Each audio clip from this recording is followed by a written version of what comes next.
In episode number 229, we cover the long-awaited, never thought it was going to happen, Samurai Jack Season 5 trailer. We also have a change for the largest video game convention of the year, and that is E3 with its 2017 consumer badge. Ooh, is that like edible badge? You can you consume it is. Once you buy it, you can edit, but you won't be able to enter the show. And our comic book highlight of the week is going to be Batman number 16. All of this and more on today's show.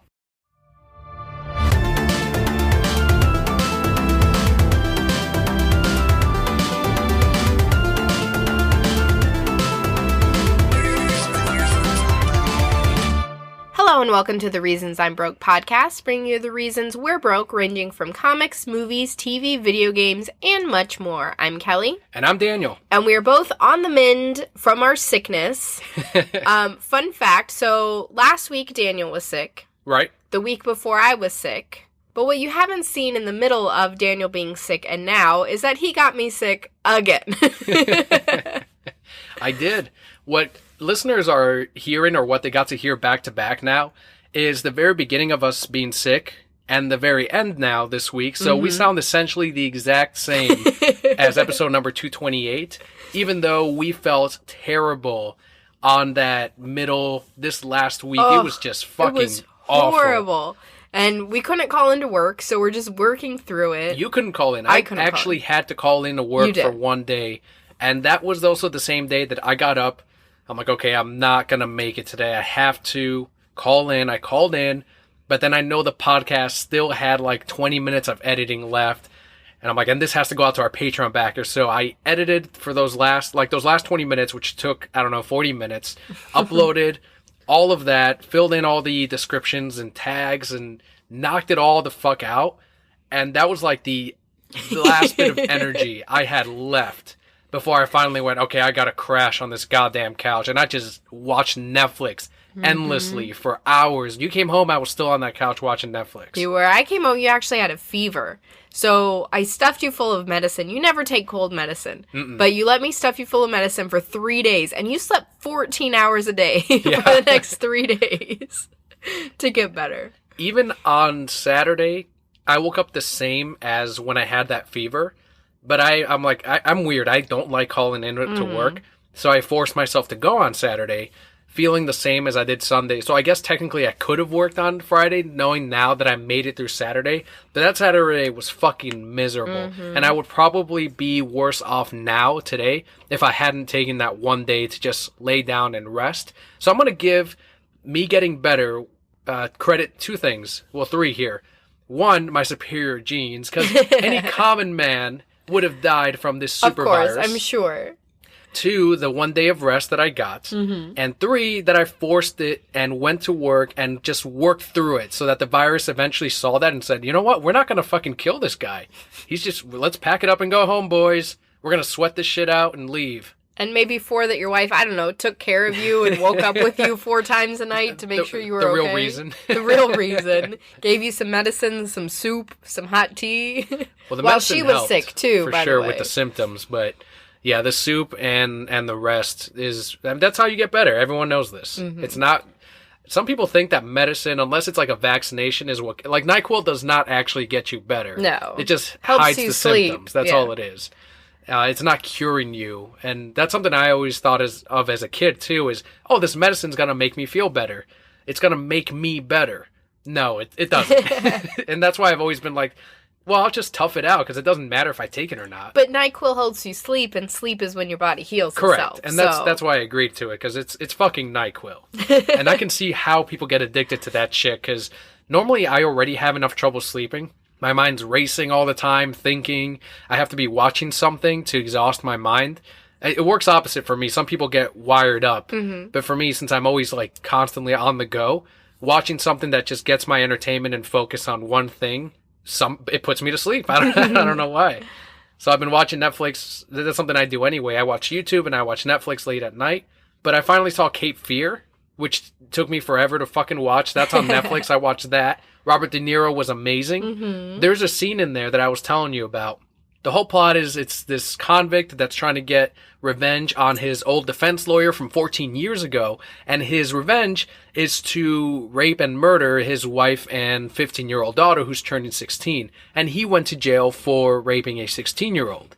So that's the whole revenge plot, and that's all he wants to do to his defense lawyer, because his defense lawyer hid a vital piece of information that could have gotten him off or even a much lighter sentence than 14 years.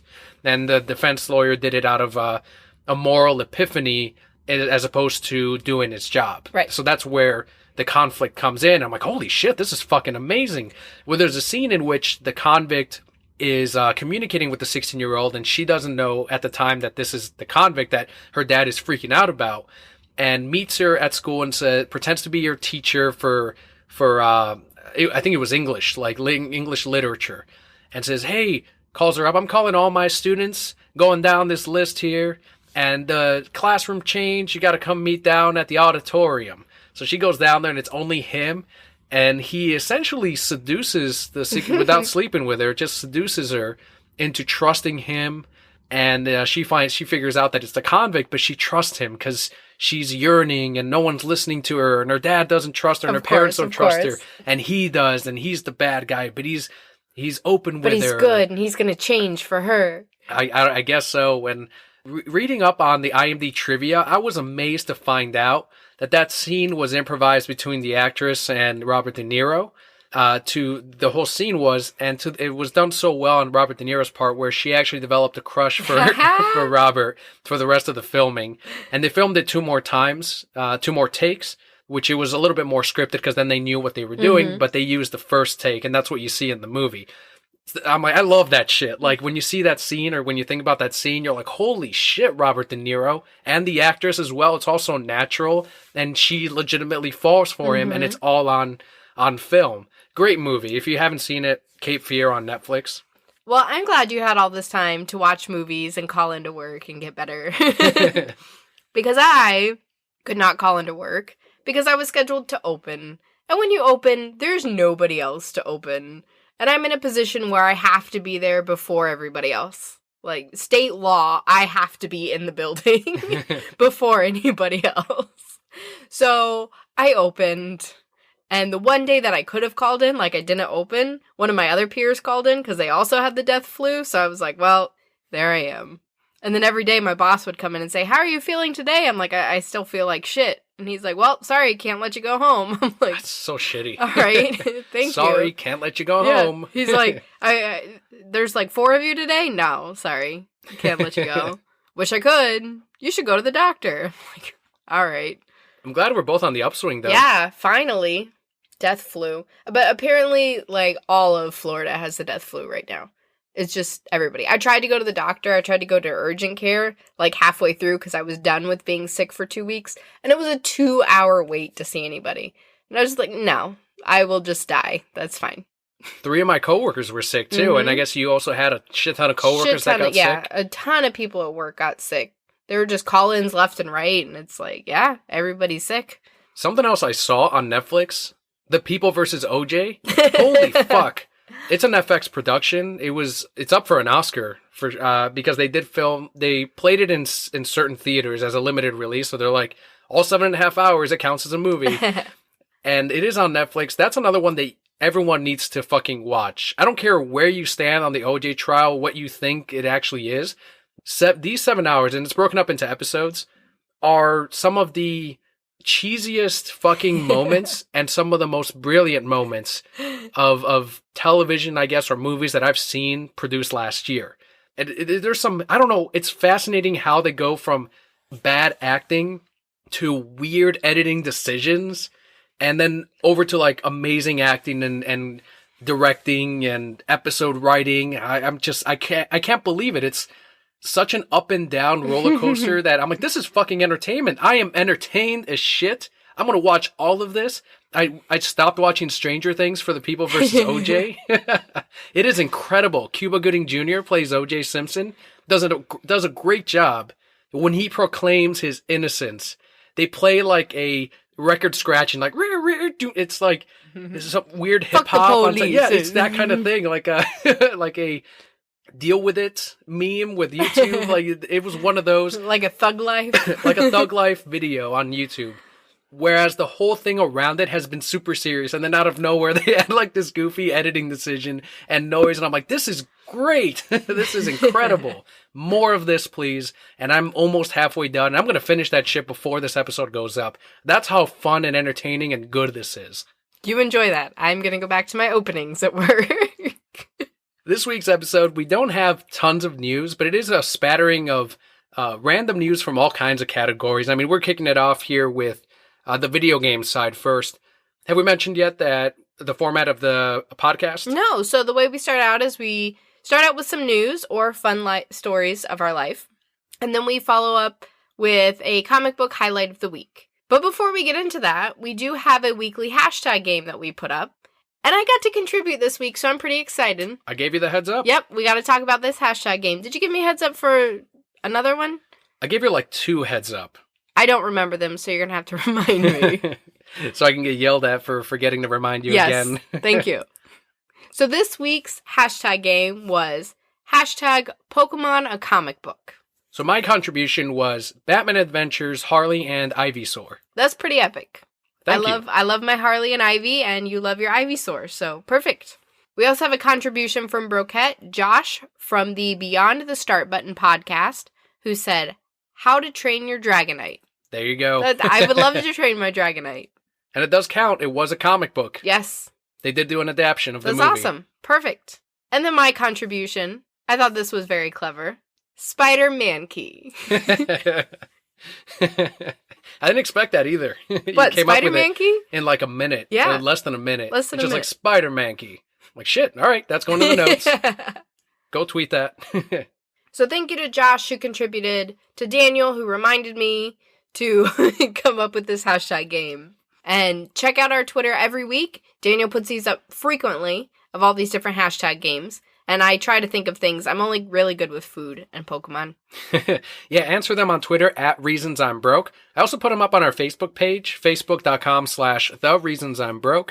And if you comment with your favorite, I'll retweet it. And I might even include it right here on the podcast. So we're going to jump right into our video game news. Like we said in the beginning, there is a new edible pass for E3. Oh, that's not what it is. It's a consumer pass, not a consumable pass. It's both. So announced through E3 Expo's Twitter, the video game convention will open the show to more consumers than in previous years. Quote, welcome back consumers. Consumer passes go on sale February 13th. End quote. This came from @E3. So 15,000 tickets will be available for all 3 days of the show, which takes place June 13th through the 15th at the official E3 site. Early birds will pay $150 for access to the show floor and other events, while the regular price is $250. When I used to be in junior high and high school and that Nintendo nerd that we were talking about, video game nerd, my friends and I fantasized about one day going to E3. That's what you guys fantasized about? Of all the things. That we told each other about. And that's because back then, you had to work for a news site, a television station that was going to cover the media, just media in general. And you have to be sort of big name. So we could never go. And we always said, man, I would love to go there and see the new system or play the biggest thing was playing the games ahead of time. I want to play the new Smash Brothers. I want to play the new Star Fox game. He wanted to play the new Metal Gear or the new Kingdom of Hearts. And we couldn't do it. And we're like, when we grow up, we're going to go there. We're going to open up a new site and we'll fly to LA and we're going to attend E3. And in the years since, they have done like limited passes for the public. But now they're definitely switching that up completely. I guess it's in an effort to bring more attention back to the show because companies are now more and more doing their own individual conventions or shows or online directs, just like Nintendo. I think this is a great idea, and really the $150 isn't a bad price point for 3 days. That's the biggest criticism of this, is that it's too expensive for a lot of people when they compare it to something like the Tokyo Game Show or PAX East, which are similar, smaller conventions. Actually, Tokyo Game Show is close to E3, but I mean, $150, $250 is definitely too much. Way too fucking much. And if you're paying the regular price of that, yeah, I can definitely see. But as you mentioned, $150 for 3 days. And that's what it seems like it is. $150 for the 3 days of the show. Yeah, that's what it reads here. So $50 a day. That's cheaper than Wizard World Chicago if you're buying at the door, because that ended up being like $63. Ooh, that's crazy. Wizard World, you out your mind. They're also bankrupt. Oh, okay. At this point, they're trying to survive. So yeah, E3, $50 per day, not bad at all. We'll see if this will bring back attention to the show, because as I mentioned, when we were kids, we got all our news from E3. Now you can go on Twitter. You can get a notification on your phone for GameSpot or IGN and just, oh, okay, that's the new trailer to the new game. I don't have to wait for that once-a-year event anymore like we used to. Right. I'm sure people are already lining up waiting for this thing. You're definitely... I don't see these tickets not selling out. With the early bird, they're all going to be gone.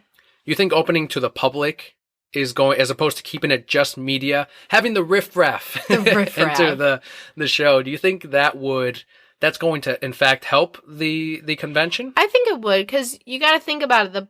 I think a lot of the public that are going to jump on this are going to be podcasts and YouTube shows.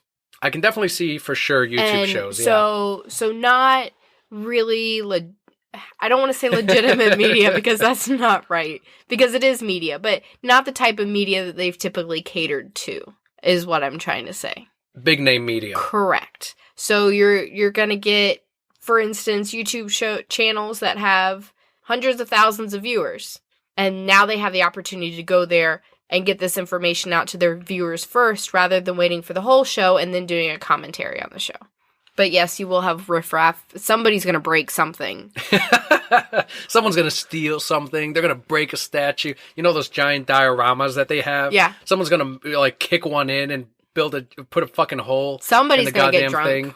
There's going to be kids running around. Yeah. I know people that do own websites, and honestly, you could just have a running video game website, and as long as you can prove to them that you're regularly publishing content and that you're going to cover their show, they will sell you a ticket. And that's something that they still have to buy even before. Mm-hmm. If you were media, they're like, okay, great, we give you the permission.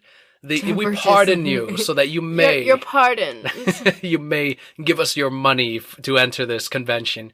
And people would pay it because you'd have first access and first look. Hey guys, hey Brokettes, check out this live stream of all of these people waiting for the Legend of Zelda. This guy breaking something. Look, there goes a man stealing shit. So it has been open in the past, but not like this. Mm-hmm. So lots of kids running around, lots of people. Really? We'll see how it goes. You think people are going to pay $150 for the kids to show up? Yeah, maybe not. Maybe there's... I haven't looked at the website. I would not give my kid $150 to go there. I'm not made out of money. California kids? Yeah, it's on that side of town. California kids. To anyone that collects Funko Pops, they've officially increased their yearly revenue by, I'd say, 5%. Oh, yeah. 5%. Easy. 5% of their sales will come from what has now been officially announced as its new line of Kingdom of Hearts Pops featuring Pete, Donald, Goofy, and Mickey Mouse. I think you pronounced that wrong. It's Kingdom Hearts, because that other thing doesn't exist. If they released that other thing, it would not increase 5% of their sales. It is only because it is Kingdom Hearts. I almost let you read the story because I was hoping you'd trip up and sit and read it. I saw it. Like that one time. I'm not dumb. The one time you actually said it right. You will never that didn't happen. I don't know what you're talking about. There is an issue with this though. Licensing issues may have left Sora out of this first line of Pops. So we will not see Sora. At least not anytime soon. And I think they're going to see how well the line does. And that's what I told someone that brought up the same point. Where's Sora? What's Kingdom of Hearts without Sora? And I told them non-existent because that isn't a real thing. But anyway, well, I told them, Square Enix owns Sora. They have to pay a separate person or a separate company to be able to use Sora in this. Right. All of these are Disney. They've worked with Disney in the past. Mm-hmm. I can't recall any Final Fantasy Pops. No. Man, all I want is Riku. But I want long hair, blindfolded Riku. We've seen the Kingdom Hearts keychains. We saw them today at Hot Topic. Mm-hmm. So they can get it. The other speculation is that maybe they're keeping it to have an exclusive somewhere. Who wants to pay the most to have the exclusive Sora Funko Pop? Probably Hot Topic or Spencer's. Spencer's for sure. 7-Eleven. Walgreens. You're diving on one of these, right? Yeah, Donald. Donald has my heart. Because he's great. He's like, Sora! And then he always died real fast. Like, rah, rah, rah, rah, rah. A couple of us were debating at the shop, like, how many of these should we get? And I was like, get 5 of these. 5 of each. As many as you want. You're selling these to fans that will buy the video game that is re-released 7 different ways. Yes. On 18 different consoles. Yes. In 4 different resolutions. You're forgetting they also purchased the console so they can play the new game that's coming out for that console. Correct. Just for that one game. Just so they can own it. Yes. And they will also buy all the strategy guides, all the versions, the hardcovers, the soft covers, the collector's editions, the limited editions. Yes. For every console as well. Yes.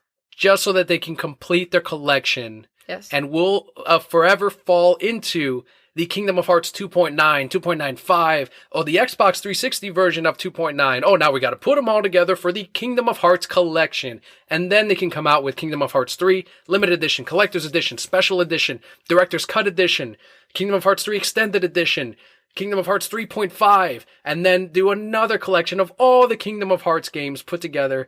These are the consumers you're selling to. These are going to do great. I see no problems with anything that you just said. It all sounds reasonable to me. Just bring it all, put it all together, take my money. Just, here's my paycheck. Take it. Do you consider yourself a huge fan of the franchise? Not as huge as I used to be anymore. Part of the problem, and I really love the story, I love the characters, is something that I grew up on. And we've purchased all the different games that have come out. But I just don't have time in my life now as an adult to play this game, to go through, to relive all this stuff, to play all the little games with the not Sora and Riku's that I don't really care about. And I don't have the expendable income to purchase all the little things like you were mentioning. I have to be an adult, and it sucks. But you're getting Donald. But like, I'm there's getting an exception. Donald, yes. Like, oh, we'll get fucking Donald. I'll get Donald. If Riku comes out, I'll get Riku. I don't care about King Mickey. He didn't do anything. It's not even the hooded Mickey either. No, he just, like, sat in Kingdom Hearts, and then we opened the door, and he's like, ha, here I am, close the door. And I'm like, what's going on, Mickey? Why are you just hiding in here? Out of Donald, Goofy, and Mickey, Pete is going to do the worst. Oh, yeah. Out of those Nobody 4. wants Pete. Who would you have done in that franchise instead of Pete? You've played all the games, so you have a better idea. Is there another character aside from Pete that they could have put in with these? That's Disney. They could have done Maleficent. You think Maleficent would have been better? Because she was kind of like the ruler of the villains. Correct. Now, the only problem is they've done Maleficent before as a pop, and she looks exactly the same in Kingdom of Hearts than she does in the... So it would have been the exact same Have they pop. done an Oogie Boogie pop? They've done an Oogie Boogie. I think they went with Pete because he has, like, the Kingdom attire. Hearts Yeah, thing. exactly. I would have... but Disney doesn't own them. I was going to say I'd pick, like, a Heartless or something. Oh, fucking Heartless would have been And do a awesome. You're Heartless right. pop. They probably don't own them. Shit. Man, that would have been fucking good. Because then you could have the regular Heartless. You could have, like, the different boss Heartlesses. Fucking, what about, Yesnid? Put out fucking Yesnid.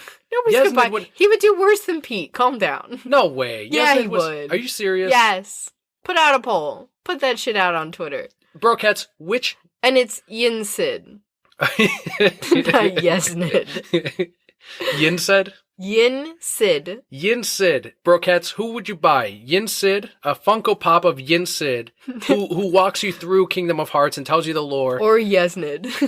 Or Pete, the subtle villain from Kingdom of Hearts 1. Yesnid would spell Dincy.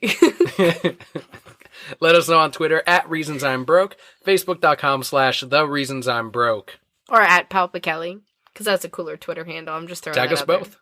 Now we're going to move forward with some TV news for not one of my favorite franchises. Still Disney, though. Still Disney. Star Wars The Clone Wars will be leaving Netflix on March 7th. Any of you that jumped on the Star Wars bandwagon or you haven't seen the Clone Wars yet, now's the time to binge watch before March 7th. No word yet on a contract renewal, but Netflix were the ones who picked up the rights to the 6th season after Cartoon Network had canceled the show. We'll see it coming back. Calm down, people. The only problem is it could be a year from now or it could be a month from now. We're not sure how these contract negotiations are going, but as of today, as of this week, March 7th will be the final day to watch Star Wars The Clone Wars. Or rather, it's leaving on March 7th, so March 6th. One day less, Brokettes. Binge watch that bitch. Can we talk about how great Netflix shows are, though? They're killing it. They're They really are fucking killing it. Voltron, if you guys haven't watched Voltron, the Legendary Defender. We just finished season 2 last night. Crushed my heart. My heart is crushed. I don't know what's going on. Improved season in visuals, in storytelling, in character progression. Shiro and Ulaz, man. It got better. I'm still pushing for Shiro and Ulaz. But Kelli, Ulaz is... No, he's not. He's still there. But Kelli, Shiro's... Nope. Not even listen to it. What's their alien race? Hashtag Shiraz. They are... Why did you ask me? Now I can't remember. Because I called them Bulgarians. Yeah, they're not Bulgarians. Who did you call a Bulgarian, too? It wasn't even... One of the Dementors or whatever. What were they? Now I'm really mad. We just watched this whole fucking show. The Uzbekistans, the Thanagarians. Thanagarians. They're watch Voltron Legendary Defender if you haven't. Stop. I have to look up what they are now. It's fucking good. I would compare it to, say, Legend of Korra. The Golra. Golra. Okay, not the Bulgarians, the Golra. If you like Legend of Korra, if you like Green Lantern the animated series, it's got the same producer, Joaquim Dos Santos. He produced that one. Yeah, check it out. It is really good. If you have Netflix, you're not taking advantage of the fact that you have the service by watching one of the exclusive productions, and Voltron is definitely worth your time. And if you like love stories, because Shiro and Ulaz, I saw it. I felt it in my bones. For anyone out there that enjoys parodies, maybe Spaceballs, I don't know how close this will actually come to that because it's not Mel Brooks, but scary movie franchise writers Jason Friedberg and Aaron Seltzer are developing a parody of Star Wars, according to The Hollywood Reporter. The title will be... This is a dumb title. I think it's good. Let's go. Here we go. Star Wars episode... No. Star Worlds. Oh, I'm sorry. They'd get Worlds. They'd be sued like crazy by Disney. Star Worlds episode XXXIVE equals MC squared. 35, I think. Or force... 34E. 30... It could be 34E. Isn't E a number in Roman numerals too? Possibly. Anyway... Star Worlds episode 35 equals MC squared. The Force Awakens, The Last Jedi Who Went Rogue. That's amazing. Great title. Quote here from Covert Media CEO Paul Hansen, who said, Jason and Aaron are a powerhouse duo who have proven time and time again that they are fully tapped into what audiences love. Their fearless take on pop culture has us beyond thrilled to tackle the world's most popular franchise, with the two of them leading us into a galaxy far, far away, end quote. The duo had previously parodied 300 in 2008 with Meet the Spartans. I heard that was fucking terrible, but parodies in general... They're horrible. ...are not very good. Although I did like Scary Movie. And I like Scary Movie too. I've never seen Scary Movie. I used to really like the Thumb movies. Do you remember those? Bat Thumb... Never heard of those. Thumb Wars.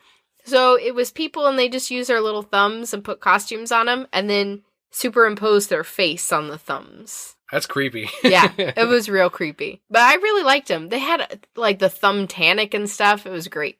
Again, I was 15 when I watched these, so didn't really know what great was. Earlier tonight, we just saw the Samurai Jack Season 5 trailer. Yes! I never thought this was going to happen. It ended, and I was sad. Never thought we'd see it again. The comic came out to finish what the show started. Yeah. Dark-ass fucking ending. Yeah. Samurai Jack as a king, never to go back to his time, and just wages war. And that's where it ends. And we were like, holy shit. This was an amazing ending. Dark as hell would probably not work as a TV show. But instead, it seems like they're maybe taking a few elements from that comic and working it into what I guess would be considered the true ending, since I believe the comic book was not written by the original creator of Samurai Jack. Leave here now and live, or stay and face your destiny. Our destiny is your death! Very well. I'm definitely glad that they're ending it. What a time to be alive. They've looked at all of us now and said, you know what? Those kids that loved that show are now adults who hate their lives, so they will pay money for this, and let's bring a little joy back to them. The premise of the show is it's set 50 years since the last season of Samurai Jack. These new episodes follow an immortal Jack cursed by Aku to roam the earth. Yeah, check out the trailer. It's set to release the whole show, season 5. It's going to be a limited show, is what they advertised. March 11th on Adult Swim, also known as Cartoon Network. They've upped the violence in season 5 compared to the rest everywhere. Of the show. Right.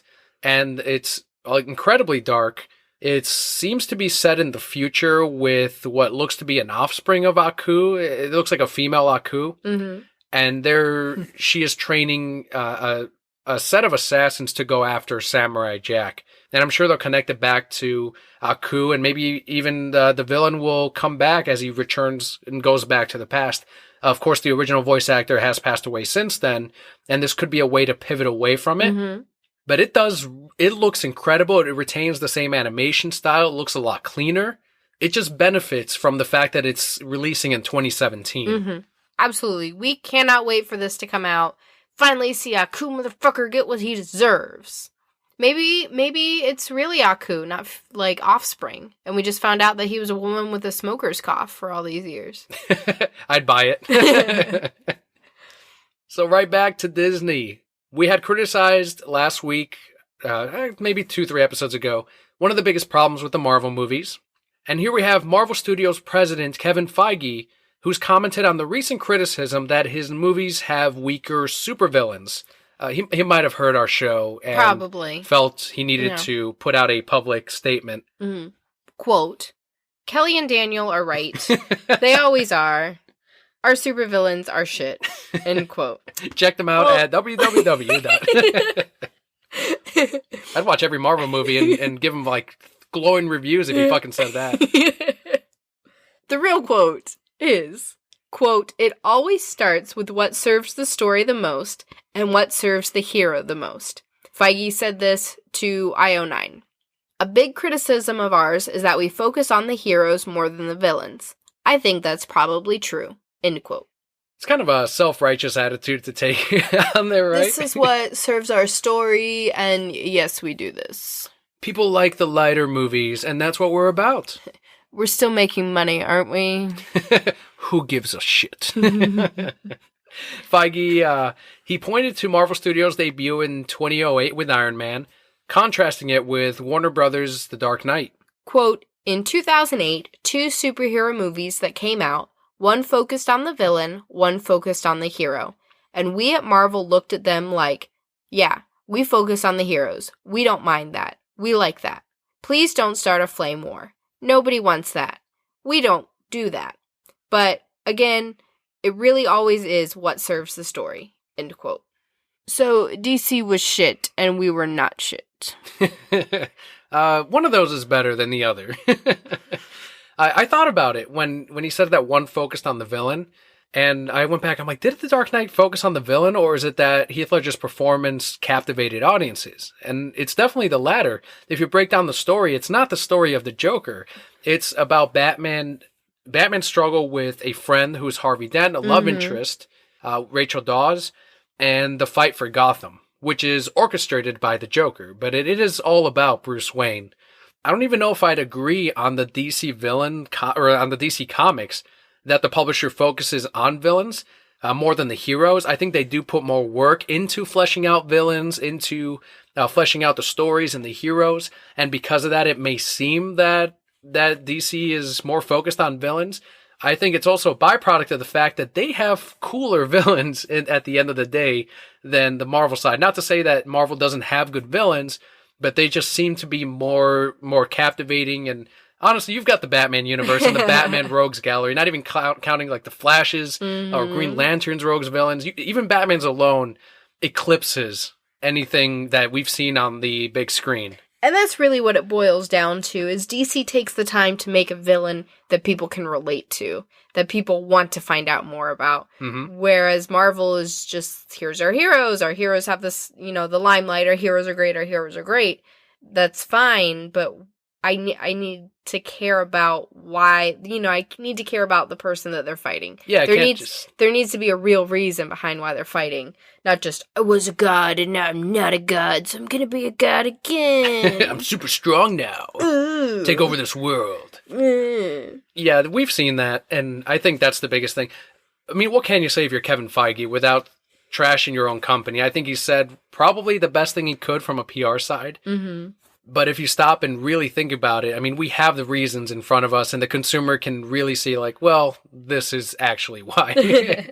Now, at the end of the day, what matters is the bottom line. And Disney and Marvel are making a shit ton of money. Kevin Feige is not fearing for his job. He just addressed the criticisms that, we put out there, and he did it his way, but you've now heard the true reason. And at the end of the day, it doesn't matter, because, again, cash for Disney. And that's all. Disney wins at the end of the day. Billions, trillions of dollars are all that matters. So enough about Marvel. I'm done with them. I'm ready to talk about some DC movies. Starting off with the best, the Batman. The only, not just the best. There's no other in my eyes but Batman. So according to Forbes, the short list of directors in consideration for the Batman include Gavin O'Connor, who directed The Accountant. Also starring Batfleck. Denis Villeneuve, who did Arrival. The Oscar-nominated. The Oscar winner. Oscar winner. Calm down. That's a double correction here. Yeah, thank you. We also have Matt Ross, who directed Captain Fantastic and acted as Lewis from American Psycho. Have you seen American Psycho? No. He plays the guy that Patrick Bateman... That's also another Batman, actually. Christian Bale, but he plays the guy that Patrick Bateman hates and despises, who ends up actually having had a crush on Patrick Bateman the whole time. Whoa! And when he goes to the bathroom to choke him to death, he hesitates as he has his hands around his neck and shoulders, and Lewis turns around and starts kissing his hand, and he says, why didn't you tell me you felt this way? Don't be shy. And he puts his arms around his, and Patrick Bateman freaks out, then he, pushes him off and goes to the sink and washes his hands with gloves still on and promptly leaves the fucking bathroom. Amazing scene. He just saved his life right there. He did. By having a crush on... We also have Matt Reeves, who directed War of the Planet of the Apes. And finally, George Miller from Mad Max Fury Road. The most senior from this list. Mm-hmm. So as we covered last week, Ben Affleck is stepping down from the director's chair and will instead be partnering up with a list of directors. And I guess Forbes has the short list. Personally, I think Gavin O'Connor, who directed The Accountant, is the most likely of these. And I don't even know if any of these are going to be it. It is Forbes, but he's previously worked with Ben Affleck. Mm-hmm. And The Accountant did extremely well. I believe it also got nominated for an Oscar. So that's probably, if it is these five directors, the one that is going to move on up and do the Batman. But the one that I was like, no way, George Miller. He was previously attached to Justice League before they did Man of Steel. And I know a lot of people that are like, I really wanted to see that. No. They should have done that. No. And I'm like, did you look at the cast list? No, that movie was not going to be good. I don't care. Who was on the cast list? A bunch of very young actors in a movie that was clearly not being invested in by Warner Brothers during that time. This Justice League would not have worked. Right. This year's Justice League, I don't need to go back in time into an alternate universe where I would have seen George Miller's Justice League. This year's Justice League is going to make more money than that George Miller Justice League. So, no, he will not be directing the Batman. Well, and did they see Mad Max Fury Road? Great movie, and it's awesome. It's awesome. But George Miller is not going to direct superhero movies. That movie must have been awesome to men, because it was not awesome to women. Was not a visual treat. He directed it. You didn't thought that was shot so incredibly well. You want to know what I remember from that movie? The man chained to the front of the truck going. He didn't write that though. He later got into the fight with Tom Hardy. Mm-hmm. Remember that shit? Yeah. That's all I remember from that movie. And then I remember them driving around the desert in their fucking weird ass cars. With great cars. Spraying silver on their face. I don't even remember Witness me! I don't remember. I just remember. And once I saw that, I'm like, I'm fucking done. This written by a 15-year-old. Checked out. I'm guessing you want to see Denis Villeneuve on it? Yeah, I loved Arrival. I say that. I really, really loved Arrival. I don't know if he's the right fit for this movie because they would be two very different movies. Yeah, I don't watch Arrival and think, this would be a great Batman movie. Right. I want to see this director do... Yeah, right. I agree. He's very talented, of course. Mm-hmm. You know who I want to see? Guillermo. Guillermo del Toro? Yes. I want to see Aronofsky. Yes. After he stepped down from fucking Watchmen and Batman Begins. Who's my other guy that I really like? Scorsese? Yeah, you love Scorsese. I love Scorsese. Who directed Cape Fear. Did he? Yeah. He also directed, what was that movie I really liked on the island? Shutter Island. Yeah. That was great. Go see that movie if you haven't seen it, guys. Or we can get, what's his name? He's not doing a lot right now. Chris Nolan. Oh, he is not happy with WB. No? Well, at least with the superhero reboot side of it. Just get him. Why not? Go ahead. Make it happen. So continuing with Warner Brothers. Final bit of news this week.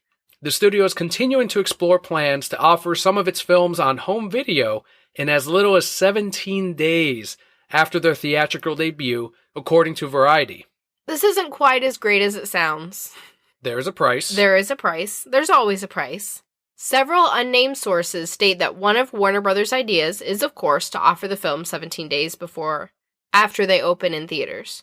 This would be for a 48-hour rental, so 2 days. Very short, 48 hours, for $50, with an undisclosed portion of that going to participating theaters. So that's $25 a day, as in you could purchase the Blu-ray twice. Correct. Now, I'm trying to think outside of just, like, rental think, like, oh, shit, I go to a fucking Redbox for $1 or whatever it is now. What do we spend at the movie theater? What does the average family spend going to the movies? Is it about $50? Yeah, probably. If there's 4 of you, right? Tickets are $10. You're gonna spend 10 to 13. Right. So let's say the tickets are $10. There's 4 of you. You're gonna spend $40, and then if your kids want popcorn or drinks or anything on top of that, I remember way back in the day. We're talking like 16 years ago. I used to go to the movies with my friend and her family, and so there were like 8 of us going to the movies, and then we all got to get popcorn and drink and candy. And her family would spend over $100 for all of us to go to the movies. I wish I had your friends. It was great. I love them. I feel like it was thoroughly good. Oh, it was fabulous. I don't even remember what movies we saw. We just went every week to see something. I remember the experience of concessions. Yes. Ah, man, we loaded that bitch up with butter and salt. It's the only way to eat. Oh, we saw Spider-Man. That's what we saw. Tobey Maguire's Spider-Man. Your favorite? Tobey Maguire? He's something. People loved that movie back then. I know. Great. My 2 friends at the time were like, he kisses upside down. It's so steamy. And now I'm just like, he's like 45 and he's in high school. Yeah. He's got some dark circles under his eyes. I don't know what's going on. Out fighting crime all night. But when you put it that way, yes, I guess 50 isn't that steep for 2 days. And that was my major concern, and they immediately addressed it, is a portion of it going to participating theaters. So you would get it through probably an online service from AMC Theaters or from Premiere Cinema or Cinemark or whatever is out there. And you would go on their website, you would pay the $50. I'm sure there's going to be specials if they do end up going forward with this. And if this is anything close to what Variety is reporting on this week, and then you get the 2-day rental, $50 ahead of time. You don't have to go out, and you can just stay in. Now, you and I love going to the theater. Mm-hmm. We like the trip. We like going out. We like going out to buy our things. We don't like just buying it on the computer and waiting for it to arrive. It's all about the experience of going to a place and getting out of the house, because everyone spends more than enough time, I think, at home. We sleep there. Mm-hmm. You wake up, you go to work, and then you come back. And on your days off, you go out and do things. At least we do. I don't know. Maybe it's a Floridian thing because we can go to the beach in January. Yeah. I'm just waiting. It needs to get a little bit warmer, and I'm there. We have a quote here, though, from Warner Brothers CEO, Chairman Kevin Tsujihara. And I do disagree with a portion of this. And he said, quote, "The middle of the market in the theatrical business has gotten extremely tough. Some movies in-home earlier would change the economics of adult dramas. It's about giving consumers what they want. If we don't give it to them, they're going to go to pirated versions." End quote. But the ones who are going to go to pirated versions are already going to pirated versions. They're not the ones that are going, oh, well, I'll pay $50 to see it. They're not going to do that. Right. The ones who are going to pay $50 are larger families who can sit in the comfort of their home, and when little Timmy's got to pee, mom doesn't have to get up to take him. Mm-hmm. Those are the people that are going to purchase this. Or maybe with people with disabilities where it's difficult for them to get out to the movies and, they want to see it. Or, great idea, bring all your friends who are going to see it over and just have a big old party and watch the movie. Those are the people who are going to purchase the service, not the people who are already pirating it. Hey, everyone, throw in $5 and we'll all watch it here on my big screen television. Right. We'll have some beers. Perfect. Exactly. Pizza, beer, popcorn. You gotta have popcorn for a movie. Now, here's my other question. How much easier will it be to pirate these movies? Because you're watching it from your own television. Did they think about this? I didn't until you just brought it up. Holy shit. Some screen capturing devices. Yeah. Which a lot of people are YouTubers that use those anyway. You just plug some shit up into your TV into another box and hit record on that bitch. Done. Problem not solved. Look, pirated versions, and I know it's not an easy solution, but it's about making going to the movies cheaper and I guess easier. I think one of those things, and we have a theater where you can reserve seating, and that's a big thing, at least for me. Before we used to go to movies and I'd be like, okay, I want to get there an hour before the movie starts because I want to be outside waiting in that line while they're cleaning the theater so I can go in and get the best seats. I'm such a visual person that I get anal about that shit. Like, I need to be not too far up, not too far back, and I have to be in the center. I'm that asshole. I'm that guy. So when one of the local movie theaters started doing reserved seating, I'm like, oh, fuck yes, perfect. I'm much more willing to go to the theaters now because I know I can turn on the app and go, okay, let me buy my tickets on here, choose my seats for tomorrow's showing right here on my phone. And if I don't like them, I'll choose a different time and I'll still go. And then we can go, hey, we can show up right at movie time and go in and know that our seats are right there waiting for us. We were able to do that with the midnight showing for Suicide Squad. Yes. And it was fantastic. The theater was fucking packed. There were people everywhere. And we just walked in and we didn't get there into the theater right when it started because we were still getting our concessions, but we knew that our seat would still be there and still be available when we walked in 5 minutes late. We're doing that for Lego Batman. By the time this episode goes up, the movie will have released, but we're seeing Lego Batman. Our seats are reserved right now. Yeah. They're on hold. They're just waiting for see us. That shit. The little reserved signs, not really, but little things like that. Theaters are already expanding their selection of like offering alcohol, which is pretty big, offering food items so that you don't have to go out to dinner. You can eat at the theater. But the main thing is going to be somehow, and I know it's tough because studios love their money, but driving down ticket prices. And that's not on the theaters because I used to work at a theater and most of the money comes from concession. That's why it's, $11 for a large popcorn or, whatever, $8. They make most of their money from that. That's where they pay, all the staff, all the employees, the overhead, the licensing to be able to show these movies. And they make, if I remember correctly, like 10%, if not less, of the actual ticket prices and sales, which at the end of the day is not as big as selling your own food items at a much higher profit margin. So that's the reason why concession is so expensive and why I don't mind buying concessions there is because I know it's going towards the theater and, if it's a theater I enjoy, you'll want to support it. Of course. But at the end of the day, they're going to have to try to do something on the studio side. And then it's not this. It's not doing $50 48 rental.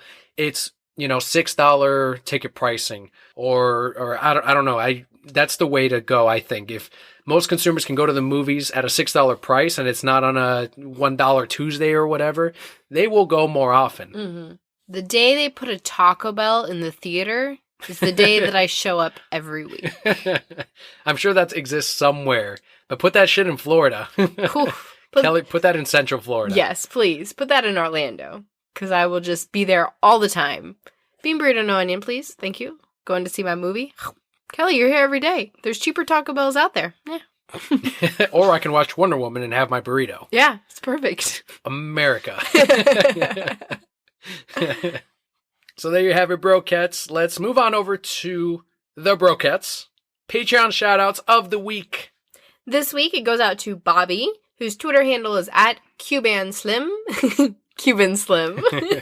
He helped in getting your Lapras card. I know, and I love my Lapras card. It's in my little thing. So it wasn't like the Lapras card was in a protector case and then a super protector case, and I had to take off the super protector case, but it's still in the protector case. So, @Cuban Slim and Neil @InMattZ68. He shared our link to nerdupmedia.com/shop. Thank you. And agreed that The Reasons I'm Broke t-shirt, if there were real-life stats, you would see +10. +10 in charm, as he said. +10 in intelligence. Wearing it would give you those things? It will give you those things. What about +10 in humor? Because I am so funny. +10 in appearance. Because I'm humor, so beautiful? All of those things. And thank you, Neil, for sharing that. Definitely helps. I'm glad to know. I'm going to need some of these shirts for work. It's going to raise my stats.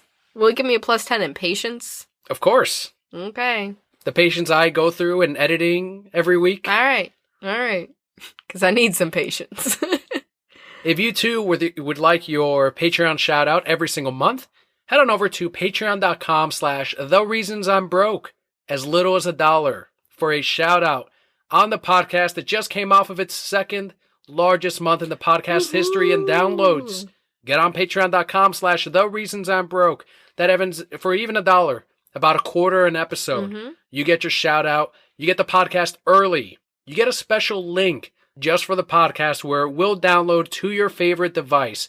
Whatever your preference is, whatever app you have on your phone, both Android and iDevices, put that link in there after you donate, after you become a Patreon backer.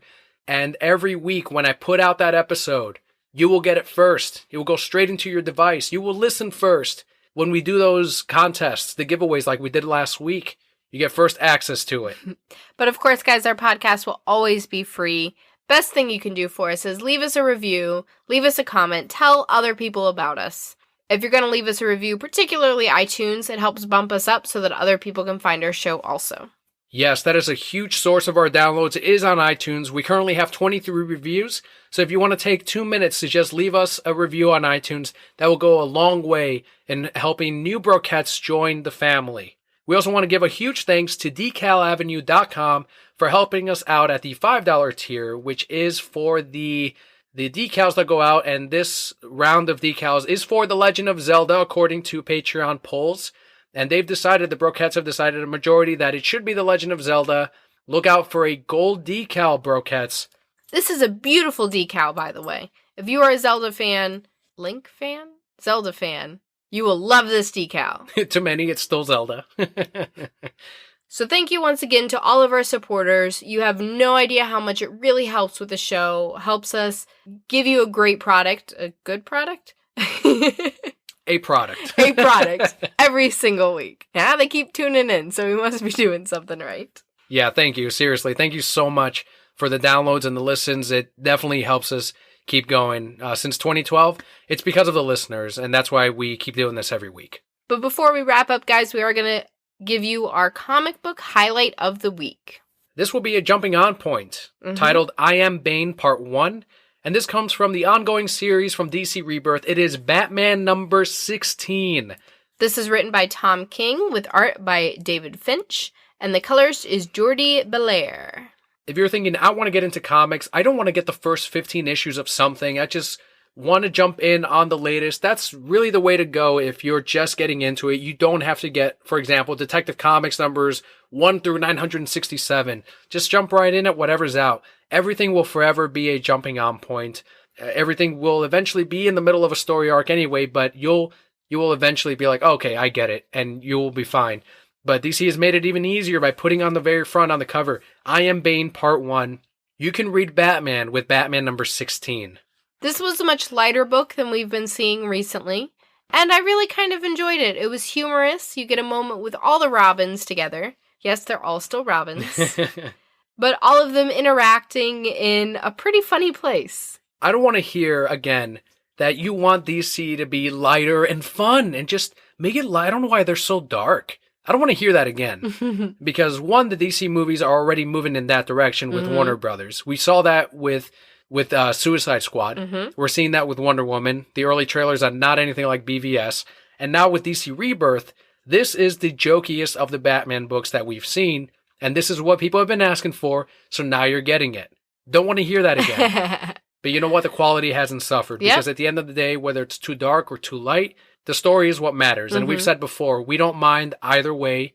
We ended up leaning more towards the darker stories because that's just where the better stories happen to fall, like The Killing Joke.